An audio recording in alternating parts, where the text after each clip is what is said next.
Madam ने कहा कि सबसे पहले तो मदद करना सीखिए,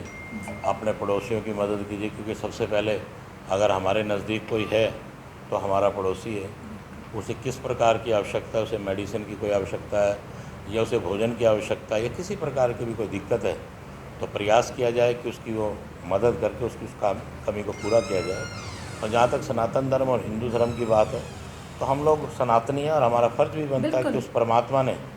जिस धर्म में हमें जन्म दिया है उस धर्म की रक्षा करने की और उस धर्म को बढ़ावा देने के लिए हमें ज़्यादा से ज़्यादा प्रयास करना चाहिए। और क्योंकि भारतीय जनता पार्टी है या और जो भी ये कहूँगा कि जो सनातन धर्म के संगठन हैं वो सारे इसी चीज़ में लगे हुए हैं कि अपने धर्म को बढ़ावा दिया जाए और ज़्यादा से ज़्यादा लोगों की मदद की जाए और लोगों को सनातन धर्म के बारे में बताया जाए, क्योंकि बहुत से लोगों को इसके बारे में पता ही नहीं।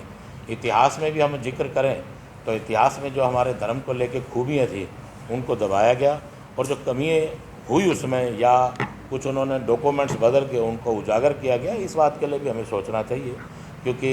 अक्सर ये बात की जाती है इतिहास को बदला जाए, जिनमें बहुत से लोगों को ऐसा इतिहास पढ़ाया जा रहा है हमारे बच्चों को कि जो इतिहास एक्चुअल में था ही नहीं, जो सच्चाई थी ही नहीं। उसमें जो भी शासक आए, मुग़ल शासक आए या अन्य शासक आए, उन्होंने अपने आधार पर ही हमारे इतिहास को बदलने का काम किया। आज हम उन लोगों का गुणगान गा रहे हैं कि जिन लोगों ने हमें ही कुचलने का काम करा। इतिहास में उनके बारे में बताया जा रहा है, इतिहास में उनके बारे में नहीं बताया जा रहा जो हमारे लोगों ने कुर्बानियाँ दी और उन्होंने हमारे धर्म की रक्षा की और हमारे धर्म को बढ़ावा दिया और हमारे देश को बचाने का काम किया। उनके बारे में इतिहास में कुछ ज़्यादा जिक्र नहीं आता। तो मैं तो यही कहूँगा कि इतिहास को दोबारा से जो हमारा इतिहास है उसमें सच्चाई पेश की जाए। अभी बहुत सी चीज़ें हमारे देश में निकल के आ रही हैं कि जो सच्चाई नहीं थी, जो इतिहास के पन्नों में दबा हुआ था हमारा सनातन धर्म, उसको